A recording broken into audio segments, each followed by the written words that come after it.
زندگی بچ گئی۔ نازک حسینائیں بڑکتی آگ کے دائرے میں رقص کر رہی تھی۔ حسینہ نے میرا ہاتھ پکڑا اور اس دائرے میں داخل ہو گئی۔ آگ میں سے گزرتے ہوئے میرا دل اچھل کر حلق میں آ گیا۔ لہو کی پیاسی ان چڑیلوں کا قصہ جو قبرستان میں رقص کرتی تھی۔ رات کا پچھلا پہر شروع ہو چکا تھا۔ ہر طرف سناٹے اور اندھیرے کا راج تھا۔ خلق خدا اپنے اپنے گھروں میں نرم بستر پر پرسکون نیند کے مزے لے رہی تھی، لیکن میں اس وقت قبرستان میں کھڑا کسی کا منتظر تھا۔ یہ قبرستان میرے گھر کے قریب ہی واقع تھا۔ یہ قریب 50 برس پرانا قصہ ہے۔ اس وقت میری عمر بمشکل 10-12 برس ہوگی۔ ان دنوں آبادی بھی اتنی نہیں تھی۔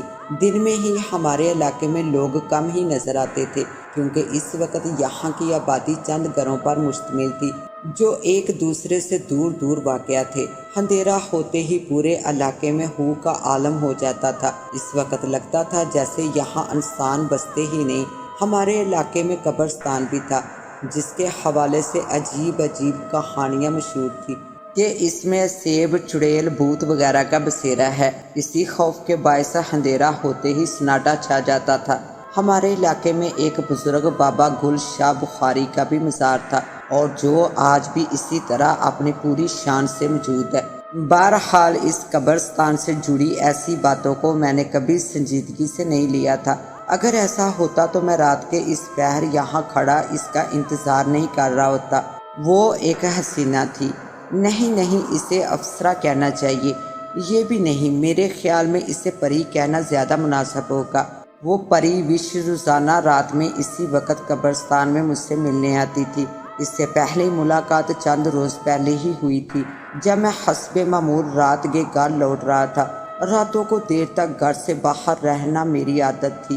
میری راتیں بازار حسن کے رنگین ماحول میں گزرا کرتی تھی، جہاں رقص و سرور اور شباب و کباب کی مست کر دینے والی محفلیں مجھے بے خود کیے رکھتی تھی۔ پھر رات کے آخری پہر میں گھر کی راہ لیتا تھا۔ اس رات بھی میں لڑکھڑاتے قدموں سے گھر کی جانب رواں دواں تھا کہ گھر کے نزدیک اس قبرستان میں وہ پری وش رقص کرتی نظر آئی۔ پھر مجھے اپنے قدموں پر اختیار نہیں رہا اور میں بے خود سا قبرستان میں داخل ہو گیا۔ وہ ماہ جبین جس کا حسن جذبات میں ہلچل مچا رہا تھا، رقص کرتے میرے نزدیک آتی، اور جب میں اسے چھونے کے لیے ہاتھ بڑھاتا تو بجلی سی تیزی سے لہراتی بال کھاتی دور ہو جاتی۔ اس کا یہ ہی جان خیز رقص دیر تک جاری رہا۔ پھر رقص تھما تو جیسے ہوائیں تھم سی گئی، ہر طرف سکوت سا چھا گیا، اور وہ حسینہ اپنے حسن کی آنچ سے میرے وجود کو گرماتی ہوئی رخصت ہو گئی۔ اب یہ روز کا معمول بن گیا تھا۔ میں ہر رات اسی وقت قبرستان میں موجود ہوتا۔ پھر اس ہوش ربا کی آمد ہوتی، اس کا مسحور کن رقص ہوتا، پھر وہ مجھ سے پیار بھری باتیں کر کے رخصت ہو جاتی۔ اس وقت بھی میں ایسے انتظار میں تھا کہ یکا ہواؤں میں تیزی آ گئی، ماحول میں زلزلہ سا آ گیا، مگر میں پرسکون انداز میں کھڑا رہا کہ یہ اس پری وش کے آنے کی اطلاع تھی۔ اس کی آمد پر اسی طرح بنچال سا آ جاتا تھا۔ پھر ہواؤں میں اس کی تصویر بننا شروع ہوئی، اور لمحوں میں وہ سراپا مجسم میرے سامنے کھڑی تھی۔ آج وہ پہلے سے کہیں زیادہ حسین لگ رہی تھی۔ اس کے وجود سے مسحور کن مہک اٹھ رہی تھی، اور یہ مہک میرے رگ میں سما رہی تھی۔ اس کے لبوں پر دل آویز مسکراہٹ کھیل رہی تھی۔ اس نے مجھے قاتل نظروں سے دیکھتے ہوئے کہا، شاہد میرے پیچھے پیچھے آؤ، کسی بھی چیز سے تمہیں گھبرانے کی ضرورت نہیں۔ یہ کہہ کر اس نے دائیں طرف چلنا شروع کر دیا، اور میں کسی معمول کی طرح کچھ کہے بغیر آہستہ آہستہ اس کے پیچھے پیچھے چل پڑا۔ کہیں دور روشنی نظر آ رہی تھی، اور میں بھی کبھی اس روشنی کو دیکھنے لگتا جو اب بہت واضح ہوتی جا رہی تھی۔ میرے ذہن میں یہی سوال گردش کر رہا تھا کہ حسینہ مجھے کہاں لے کے جا رہی ہے۔ یہ کیسا سفر تھا جو ختم ہونے کو ہی نہیں آ رہا تھا۔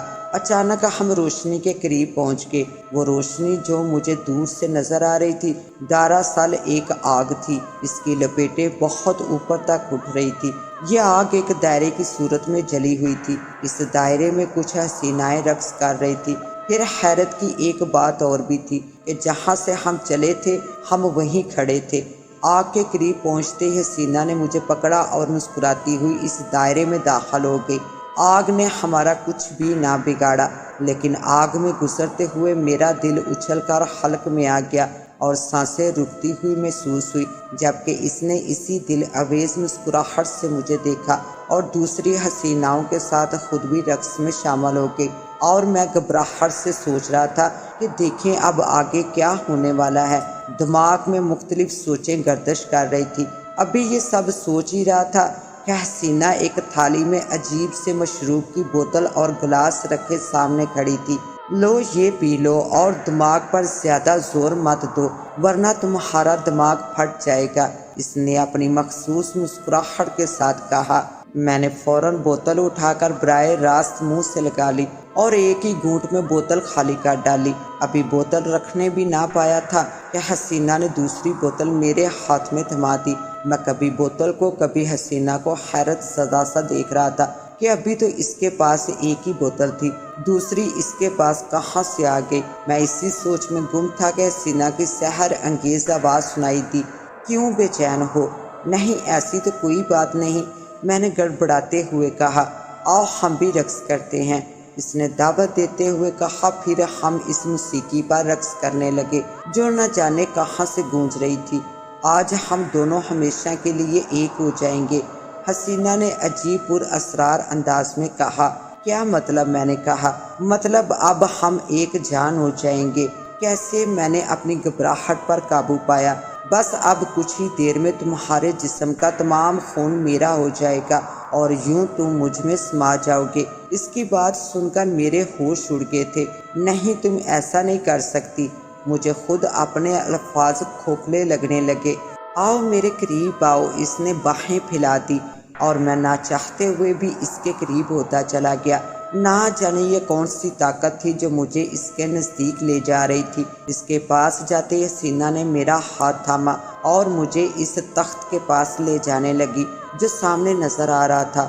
ہم دونوں جیسے جیسے تخت کی طرف بڑھ رہے تھے، ہمارے پیچھے مبارک ہو کی آوازیں بلند ہوتی جا رہی تھی اور اس کے ساتھ ساتھ مدہوشی مجھ پر چھاتی جا رہی تھی۔ دائرے کی آگ کے شعلے بلند سے بلند تر ہوتے جا رہے تھے۔ اچانک میں بھی بلندی کی طرف جانے لگا اور حسینہ غصے سے مجھے پکارنے لگی اور میں نے نیچے کی طرف دیکھا تو حسینہ بھی ہوا میں اڑتی ہوئی اوپر کی طرف جانے لگی، لیکن آگ کے شعلوں کی حد ختم ہوتے ہی وہ اوندے منہ زمین پر جا گری اور دیکھتے ہی دیکھتے وہاں سے وہ تمام منظر اوجھل ہو گیا جو اب سے کچھ دیر پہلے تھا۔ نہ رقص کرتی نازنین تھی، نہ تخت اور نہ آگ کے شعلے، جبکہ میں محفوظ اپنے گھر کی چھت پر پہنچ گیا تھا۔ لیکن یہ سب ہوا کیسے؟ تب مجھے یاد آیا پھولوں کی طرح نازک ہاتھ نے مجھے بالوں سے پکڑا اور اس شیطانی دنیا سے نکال کر یہاں پہنچا دیا۔ میں نے اپنے آپ سے سوال کیا، یہ کون تھا؟ میرے دل سے آواز آئی، یہ نیک بزرگ ہستی تھے جنہوں نے تجھے اللہ کے فضل و کرم سے زندہ سلامت یہاں پہنچا دیا۔ یوں میں اس لہو کی پیاسی چڑیل سے ایک بار پھر بچ گیا، نہیں بلکہ خدا کے فضل و کرم سے بچا لیا گیا تھا۔ اس کے ساتھ ہی اب مجھے دے اجازت، ملتے ہیں انشاءاللہ ایک نیو کہانی کے ساتھ، تب تک کے لیے اللہ نگہبان۔